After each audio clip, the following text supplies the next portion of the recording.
So what project are you working on? And what exactly are you in charge of? Please tell me who invented prepositions. Prepositions are difficult because they vary across languages and they do not follow clear rules. Asking questions with prepositions can feel quite intimidating. But as always, I am here to train you to build up sound associations so that you can use language, in this case, ask questions with prepositions spontaneously in real-life situations. I'm Cerasela, qualified English teacher, fluency coach, and founder of FluencyRoutine. At FluencyRoutine, my objective is exactly this: help you bridge the gap between knowing English and being able to use English spontaneously, so that you can go from feeling frustrated to feeling at ease, relaxed when speaking in English.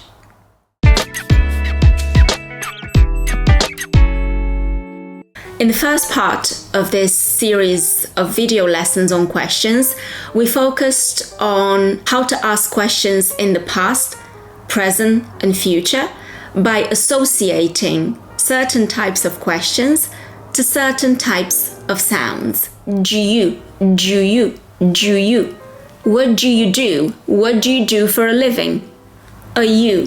What are you doing? Did you? Did you? How did you do that? When are you gonna? Are you gonna finish? When are you gonna finish? If you haven't watched that first part yet, I strongly recommend you go and watch it. There's also a PDF with the summary of the video lesson and an audio practice to further help you consolidate asking questions. Then come and watch this lesson, which will train you to build up sound associations between verbs and prepositions. So, what is our training strategy today? Today, we will be focusing on a specific set of commonly used verbs that are notoriously difficult because their prepositions vary so much across languages. I'm going to give you a question, but I am going to leave out the preposition so that you can try and guess it, either based on your conscious knowledge or based on what sounds right to you.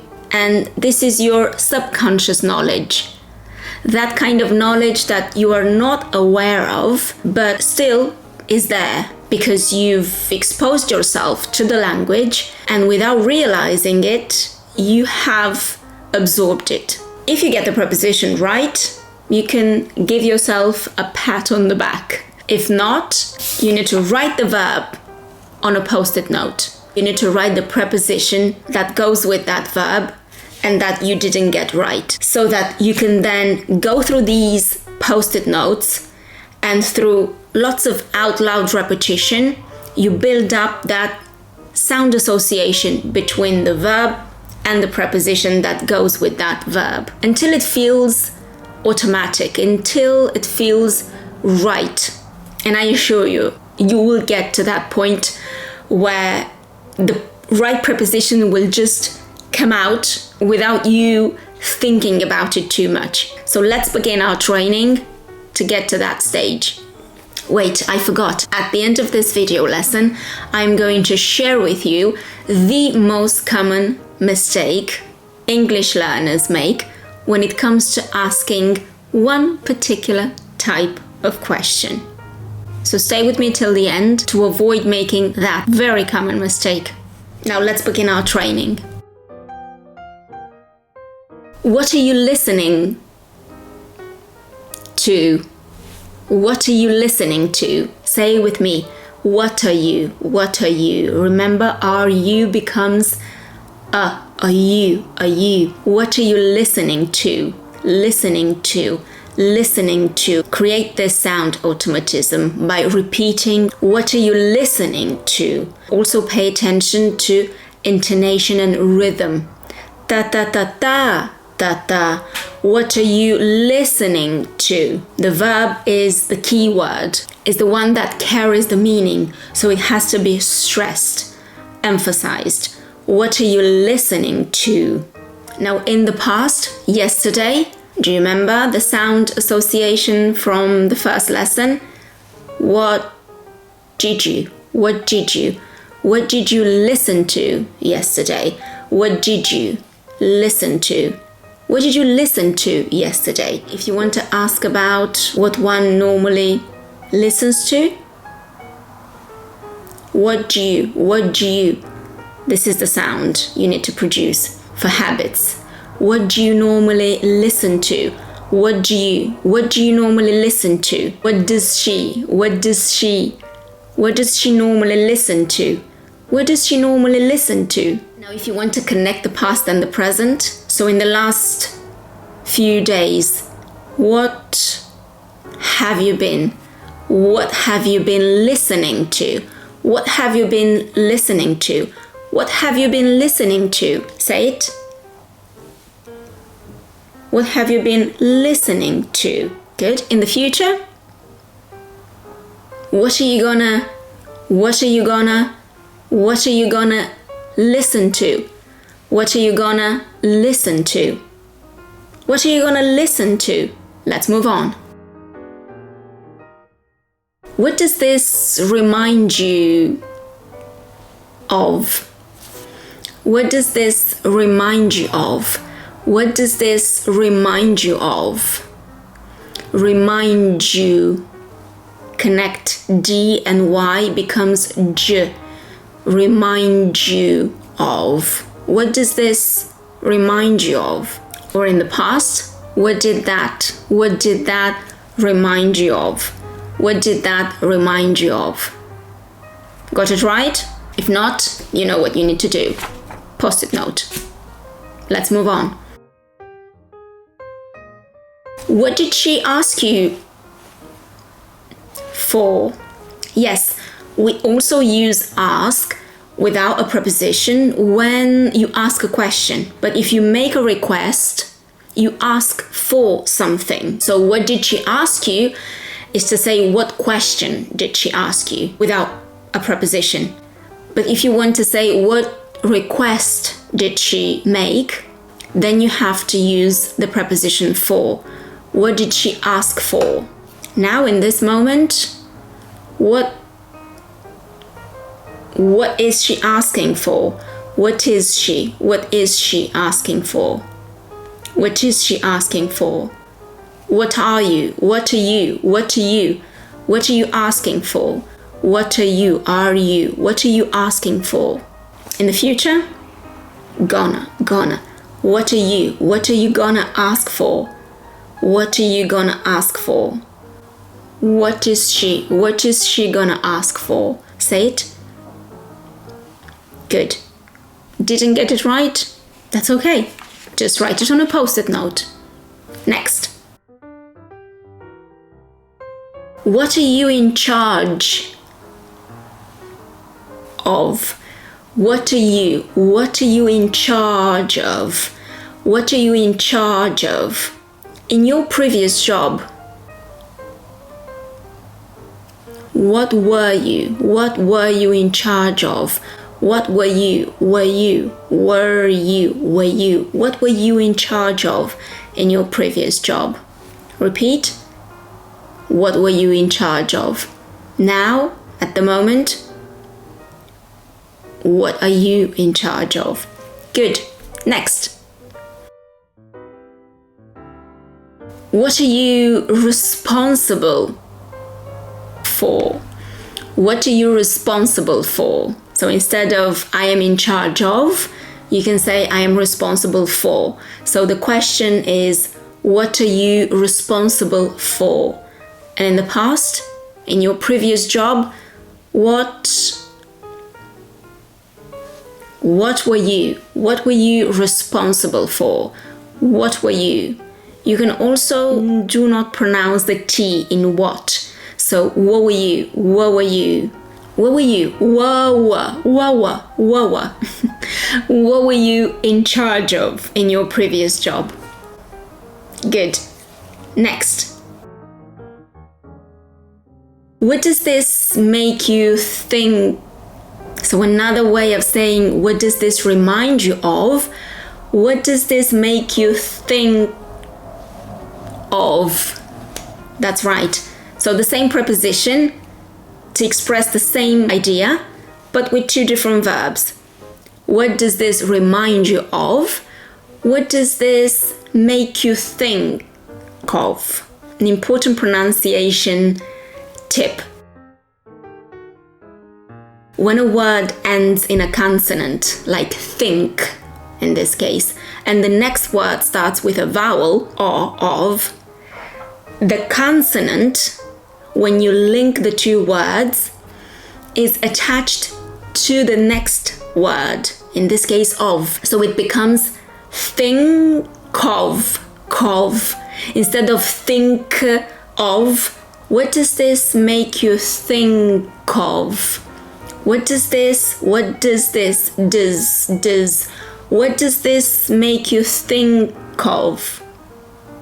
Good. In the past, when you saw that, what did that make you think of? Did that, you see, I'm not emphasizing did that.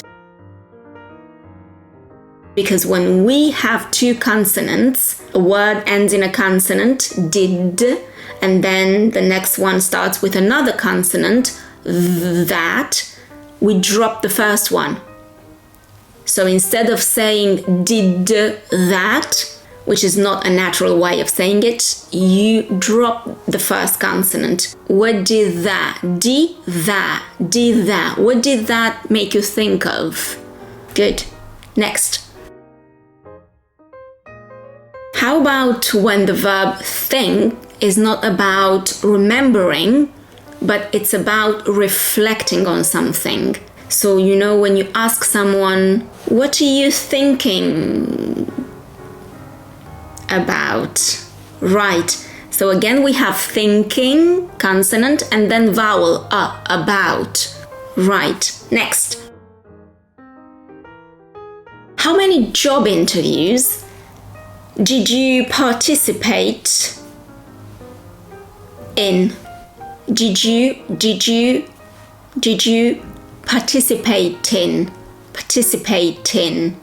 Consonant, vowel, tin. Participate in. How many job interviews did you participate in? Next. What are you looking for? Right. What are you? Remember, are you? What are you? Say it. What are you looking for? What are you looking for? Two consonants, g and f. You do not emphasize the g in ing. Looking for. What are you looking for? In the future? Gonna. What are you gonna look for? What are you gonna look for? Right. Next. What did you pay for? What did you pay for? What did you pay for? What did you pay for? Did you pay for? Pay for. This verb in certain languages doesn't take any preposition. In English, it does. It takes the preposition for to pay for something. What did you pay for? In the future?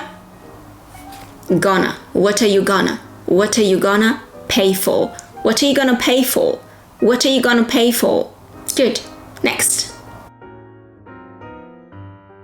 Now, this is a quite difficult one because the same verb can go with 3 different prepositions. Let's see the first one. When we talk about ingredients and we want to know the ingredients of a certain dish. What is this cake made with? Made with. What is this made with? When you ask this question, you need to imagine the product. What is this cake made with? What is this dish made with? Because then we have another preposition when we want to know the material.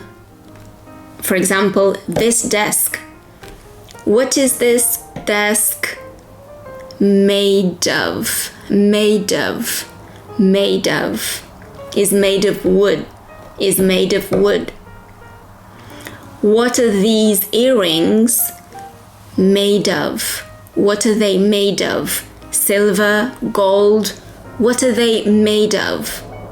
So what is this cake made with? What is this desk? What is this desk made of? Associate the sounds made of with different objects. And then there is another one when you want to know what kind of products have been transformed in order to get this new product. So for example, if you use an old door to make a table, then you realize that this table is made from something else. So the question you ask, what is this desk made from? Made from. It's made from an old door. So what is this made from? So again, let's go through all of them. You have a cake in front of you. You are allergic to something. Before you eat it, you want to know the ingredients. So you ask, what is this cake made with? You see a nice table. You want to know the material. What is this desk made of? Made of. You see a nice desk and you understand it's the result of old product and you want to know what that product is. What is this desk made from? Made from. Another tip. When you find asking a certain question particularly difficult, what you can do is think of the answer, anticipate the answer. So in this case, you would say this desk is made of wood, made of wood, made of wood, and then you transform it into a question. What is this desk made of? Whereas when you want to mention the old products that have been used to make this desk, you say this desk is made from an old door, from an old door. So the question would be, what is this desk made from? So make sure you write this verb on a post-it note and all three prepositions with next to them the kind of information you want to get by asking that question with that preposition. Ingredients, with, made with, material, made of, old product, transformed, made from.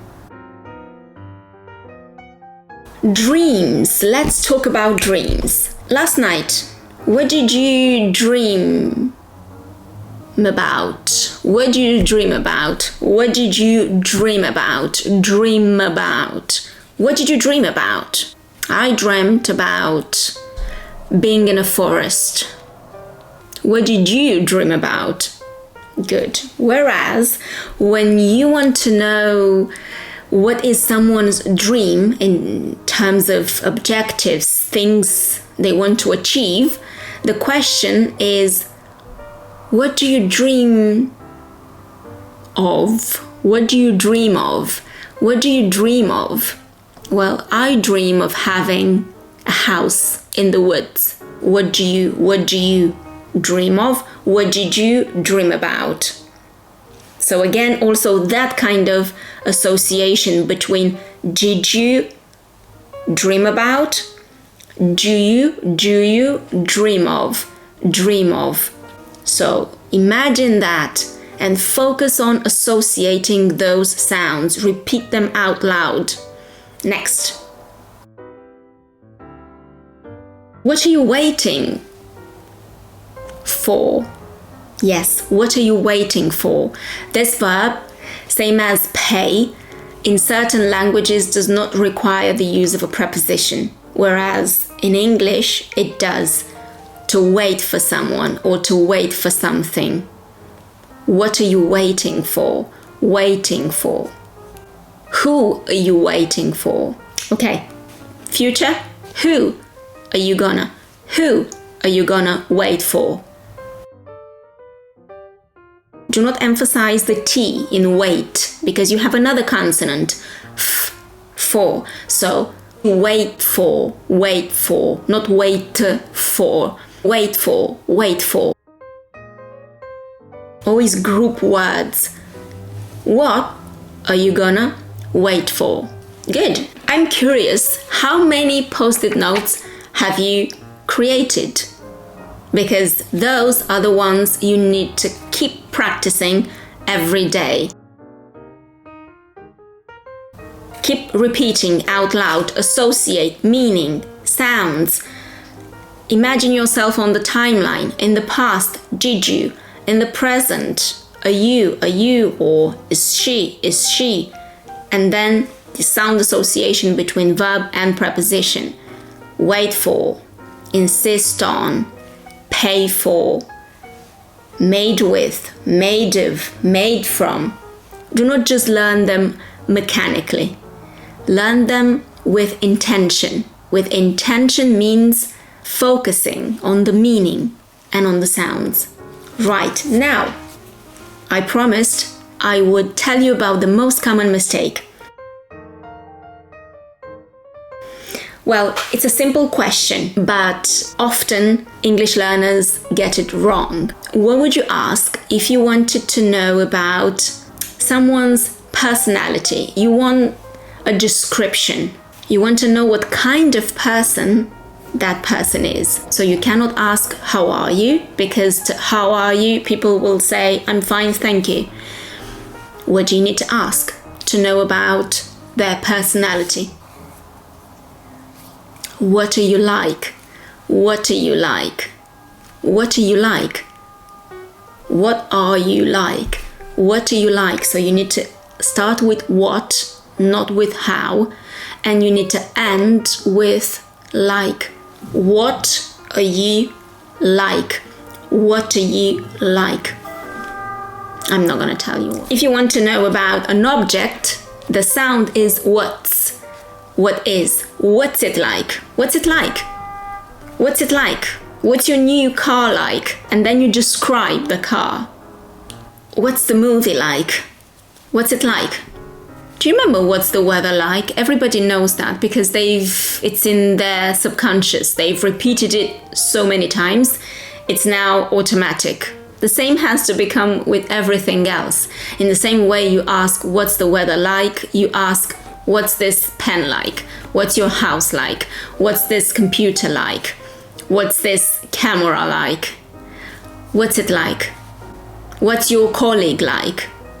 Whereas when you want to know the physical aspect of someone, so just physical description, you ask, what does he look like? So imagine you have a new colleague and I ask you, how is he? He's fine. What's he like? He's a nice guy, friendly, but a bit nosy. What does he look like? Well, he's quite tall, dark hair, etc., etc. How are you? What are you like? What do you look like? How is he? What's he like? What does he look like? Go through these questions, imagining every time the different kind of answer that you are waiting for. That was it for today. Of course, in order to make all this automatic, spontaneous, you need to practice a lot. You need to repeat out loud a lot. For this reason, I have created a PDF with all of these questions so that you can go through them and you can create your post-it notes and build up that sound association between verbs and prepositions. Till next time, take care. Oh, you want to know the next topic? It's about get. Do you know all those confusing meanings of get? Get home, get an answer, get something, I didn't get that, how much did you get, I didn't get the job, I got the job, when do you get together? All those meanings, we're going to practice those and we're going to make them automatic so that you can sound more natural instead of using arrive, understand, obtain, which are quite formal in English. We're going to create again that sound association between the different meanings of get and the different kinds of situations. So don't miss that. See you next week. Bye.